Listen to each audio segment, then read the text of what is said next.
tahun 2024. Para kiai, habaib, alim ulama, sesepuh, dan hadirin serta undangan yang berbahagia.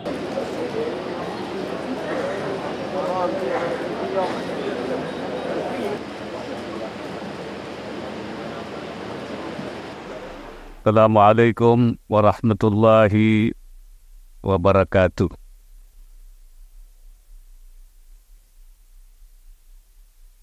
Bismillah walhamdulillah wassalatu wassalamu ala rasulillah wa ala alihi wa sahbihi wa mawala.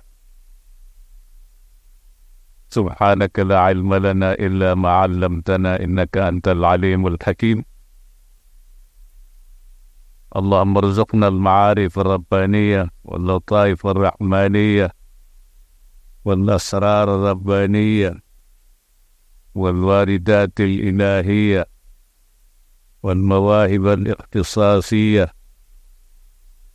والعلوم اللدنية وبلغنا رتبة الإحسان ووحدة الشهود والحمد لله رب العالمين. Yang saya muliakan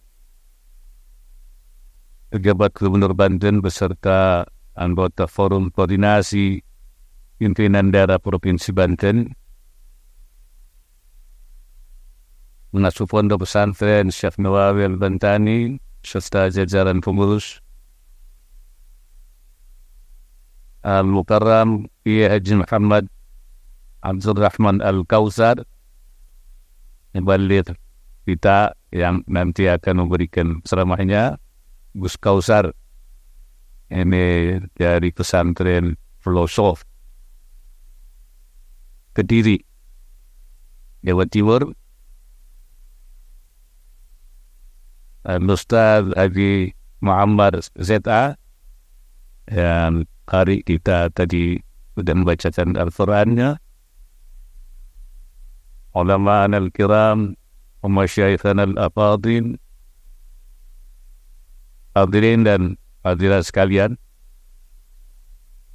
Alhamdulillah setiap tahun kita memperingati Aul Syekh Nawawi Al-Bantani, dan saya minta maaf pada jemaah yang terpaksa tidak bisa masuk seluruhnya karena alasan-alasan teknis kepertoporan, sehingga saya tahu banyak jemaah yang ada di luar, di jalan,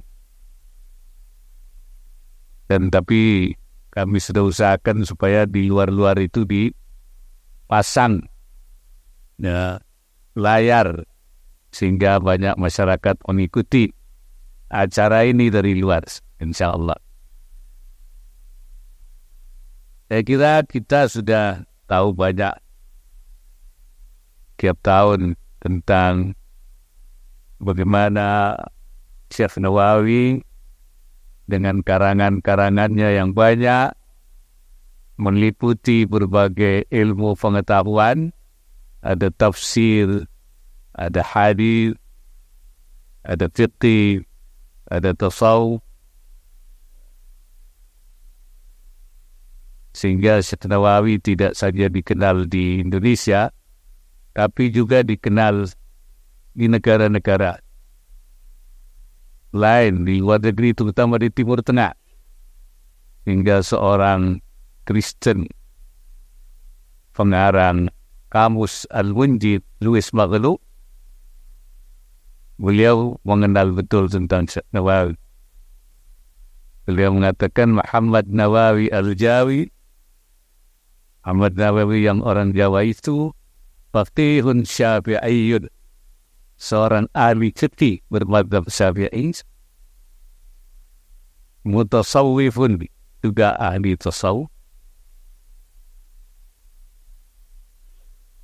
dalam alim tafsir, unggul di bidang tafsir. Wulida fi Jawa thumma intaqala ila Makkah, dilahirkan di Jawa, yaitu di sini di kampung Tanara, kemudian pindah ke Mekah. Walahu musannafat katsira, dan bagi Syekh Nawawi banyak karangan-karangannya. Wakila ada 90, ada yang lebih dari 100. Ya. Dan karangannya ada yang dijadikan bahan-bahan tesis. Ya, artinya itu untuk mendapatkan gelar sarjana S2. Kalau seorang anak kita membuat tesis S2 Kanada di McGill University mengomentari tentang pemahaman tasawuf Syekh Nawawi dari kitab Salalimul Fudalah. Salah seorang mahasiswa juga membuat tesis di Libya dengan judul Muhammad Nawawi wa manhaji tafsiri. Muhammad Nawawi dan metode penafsirannya. Jadi ada penafsirannya itu diupas. Dan juga ada di Malaysia di Khartoum. Universitas doktor itu tentang pandangan fikih Syekh Nawawi. Jadi banyak. Dan pada kesempatan ini saya ingin satu hal saja yang ingin saya sampaikan pada kesempatan ini. Beliau juga adalah menurut saya seorang transmitter. Transmitter itu penyambung dari ulama-ulama terdahulu kepada ulama berikutnya. Beliau sebagai penyambung sehingga tidak terjadi kesalahpahaman atau juga bisa memahami secara salah apa yang diucapkan oleh para ulama terdahulu itu melalui syarah-syarah beliau itu. Jadi kalau ada itu arus listrik besar, sebelum masuk ke gardu itu ada namanya transmisi. Jadi dikecilkan dulu baru dimasukkan ke gardu. So kalau tidak dimasukkan ke gardu, tidak ada transmisi, gardunya terbakar karena arusnya besar.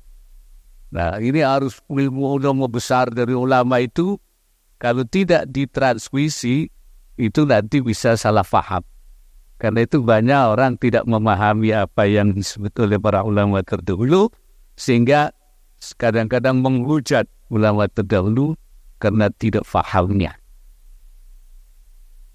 Karena mengatakan misalnya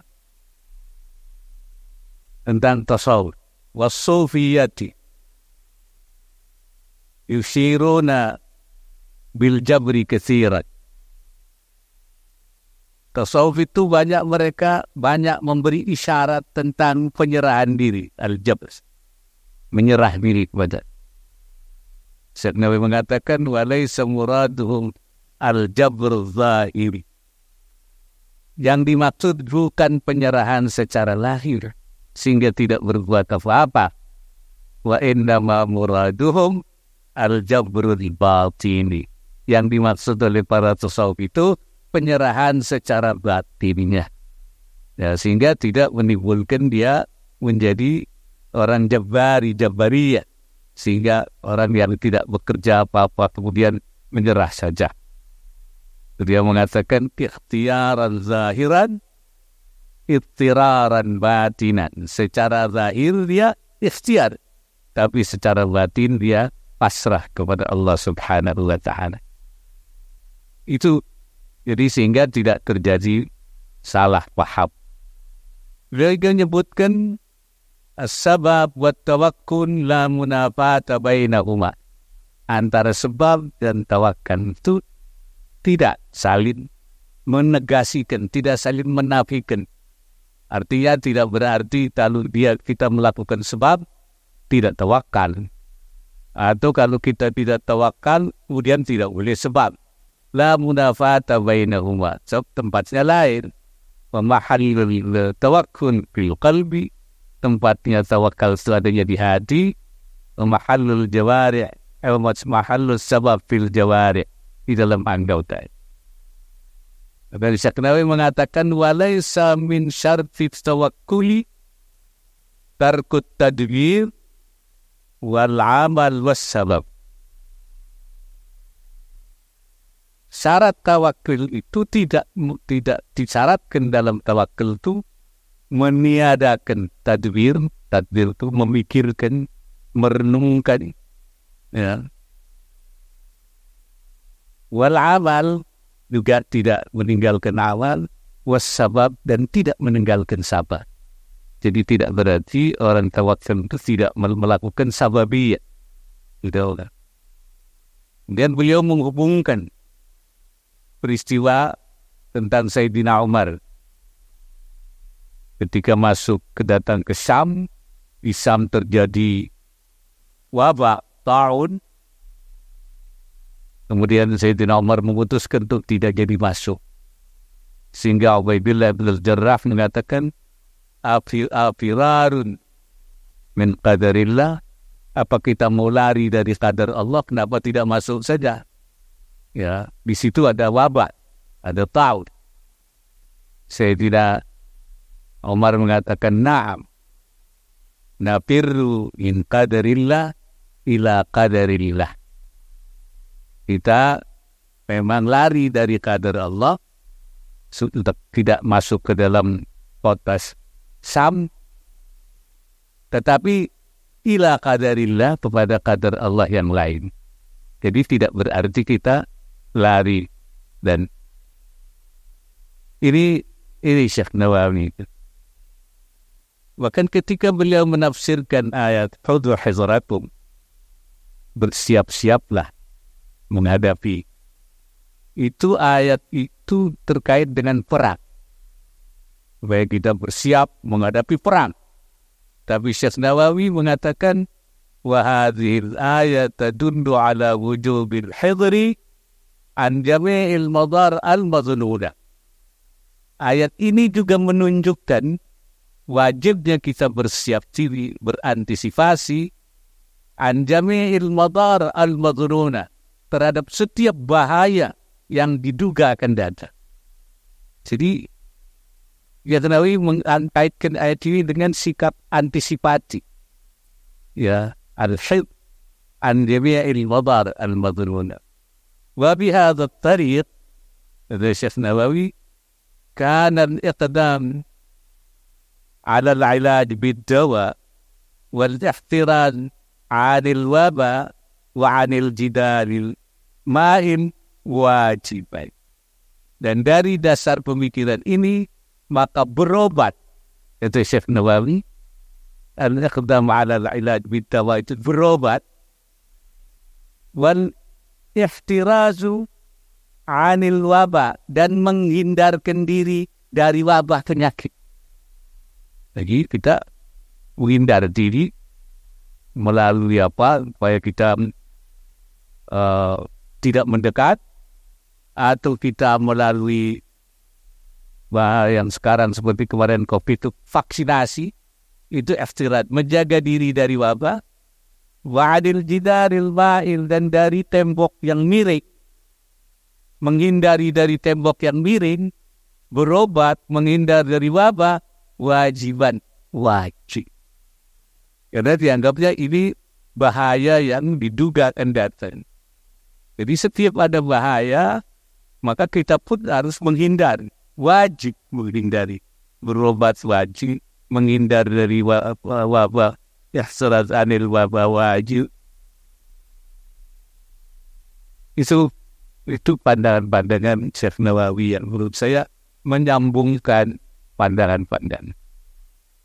Dan ketika Syekh Nawawi menafsiri, mensyarahi ungkapan Ibnu Athaillah yang mengatakan ijtihaduka fima dhumina laka wa taqsiruka fima tuliba minka dalilun alan ilghimas sil basirati minka. Kamu berusaha terhadap sesuatu, ijtihad dalam sesuatu yang sudah dijamin oleh Allah, rezeki. Kita ijtihad dalam rezeki yang dijamin oleh Allah.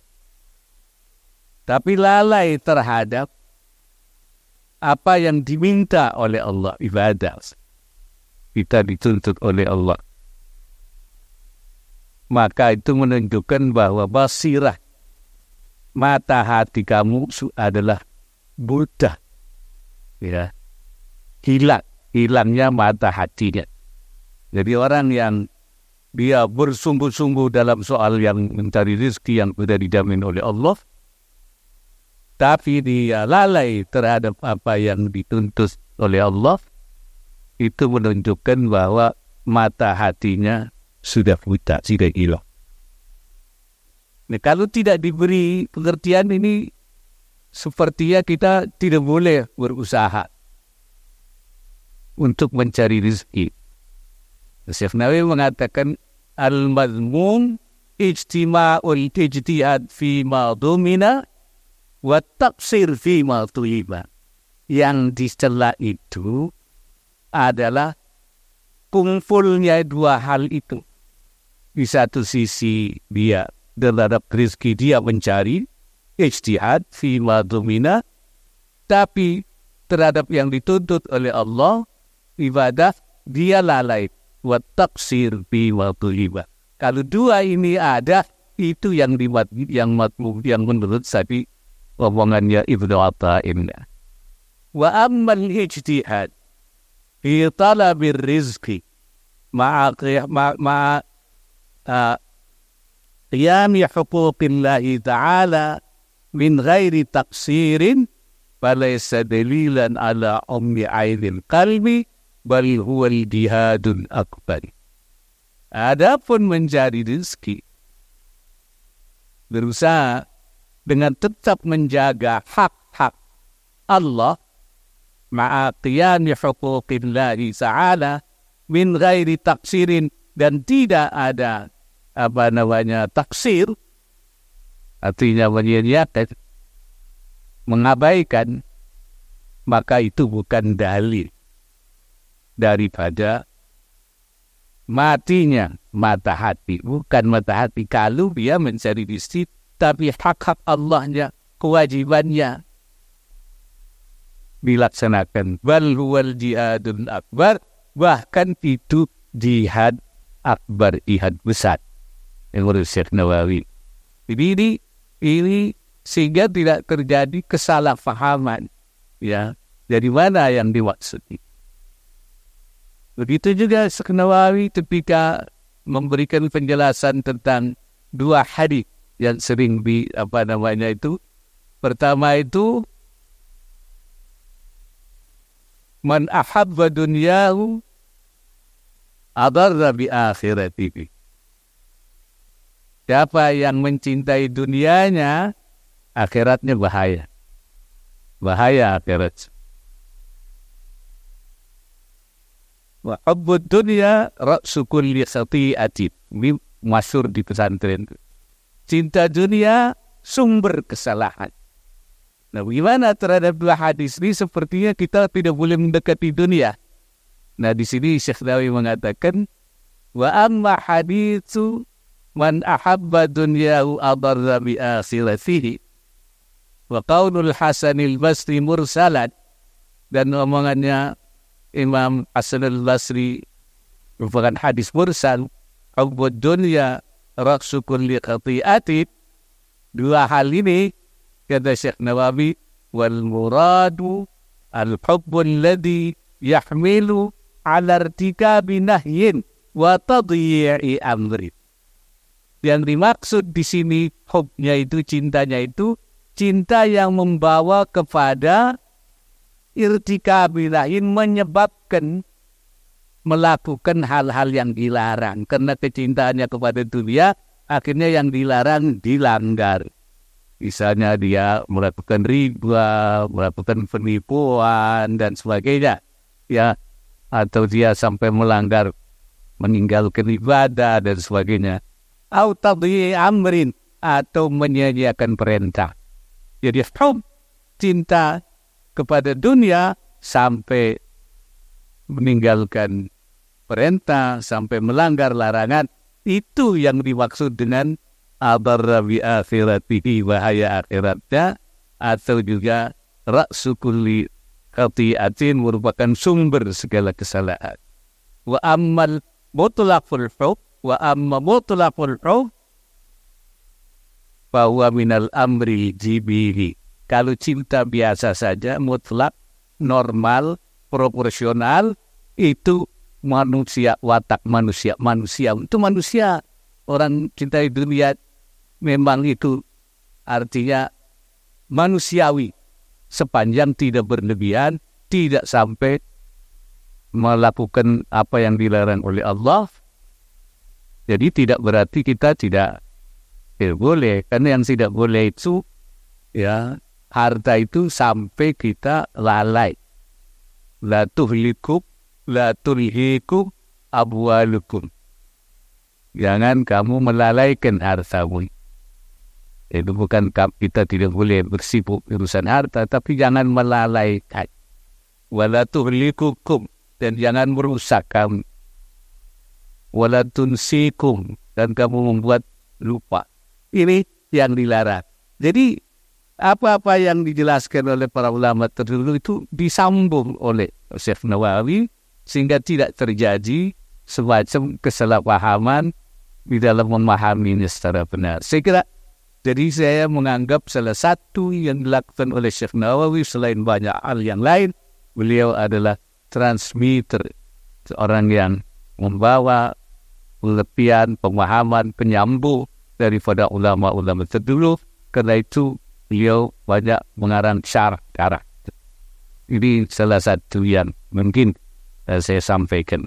Saya kira itu salah satu pandangan yang dapat saya sampaikan pada malam yang berbahagia ini. Mudah-mudahan kita mendapat berkah dari beliau. InsyaAllah, mudah-mudahan Allah Subhanahu wa Ta'ala memberikan kita perlindungan, ya. Dan ada satu lagi, ya, yang saya mengagumi apa yang disebut oleh Syekh Nawawi itu. Ketika beliau menafsiri ayat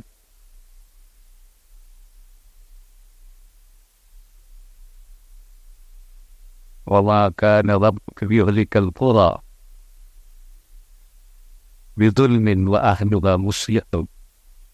Allah tidak akan menghancurkan sesuatu kampung, satu negeri, bidhulmin ay bisyirkin, karena kesyirikan. Padahal sepanjang penduduknya itu berbuat kebaikan. Syekh Nawawi mengatakan,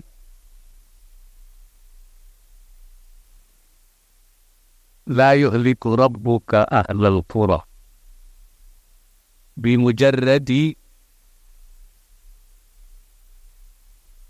kaunihim musyriki. Allah tidak akan menghancurkan sesuatu kaum dalam keadaan mereka musyrik, kafirlah pada Allah. Idza kanu muslihina fil muamalati bainahum, apabila di antara mereka dalam muamalahnya baik, muslihi, muamalahnya baik, Allah tidak akan menurunkan, menghancurkan. Kemudian beliau mengatakan, ay inna azabal istisad la yanzilu bi ajli kaunil qawmi mu'taqidina lisyirki. Azab istisal yang menghancurkan tidak akan turun, kata Syekh Nawawi, dalam keadaan mereka punya i'tiqad syirik, kafir.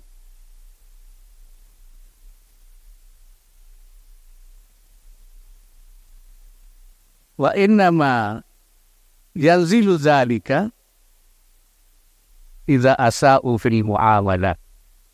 Tapi azab istisal itu akan turun kalau mereka buruk di dalam bermuamalah. Artinya tidak baik. Wasa'u fil idza'i linnas, dan berusaha menyakiti manusia. Di situ saling menyakiti. Wa dzulmil khalqi, dan menzalimi makhluk.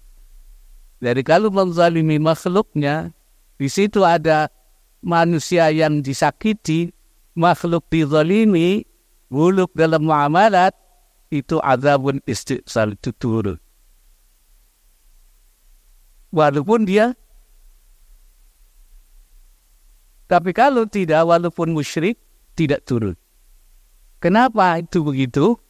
Nah, Syekh Nawawi mengatakan li farati musamahatihi fi huquqihi, musamahati ta'ala fi huquqihi, karena Allah Ta'ala sudah menetapkan untuk haknya itu mentoleransi, mentasabuh. Artinya apa?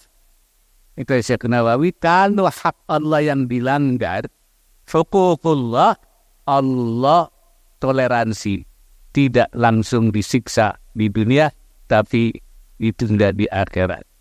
Tapi kalau huququl ibad, asa'u fil muamalat, lihat dalam muamalat, asa'u sa'u fil izalin nas, menyakiti manusia, wa zulmil khalqi, Allah menurunkan azab.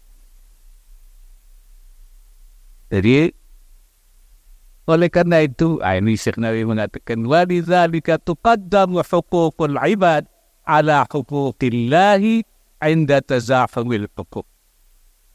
Karena itu maka didahulukan hak-hak ibad, hamba adawi, ala huquqillah, atas huquq Allah, inda tazahumil huquq, ketika hak Allah dan manusia itu terbentur.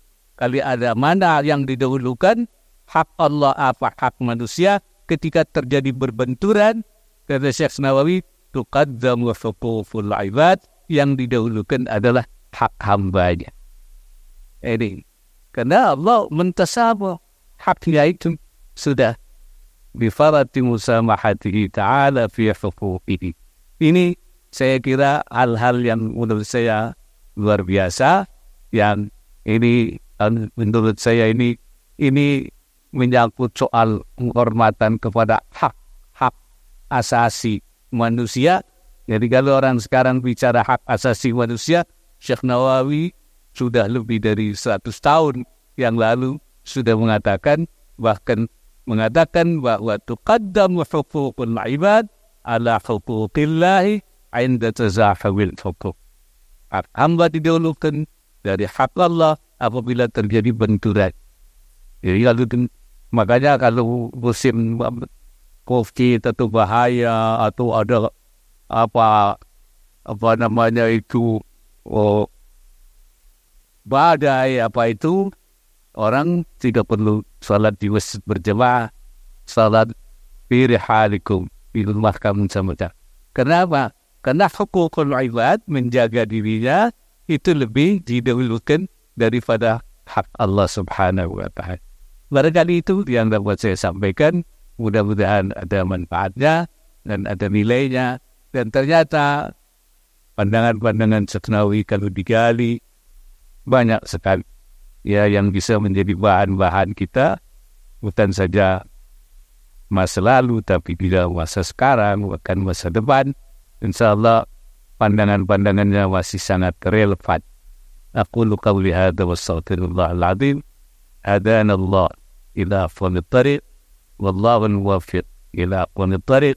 Wassalamualaikum warahmatullahi wabarakatuh.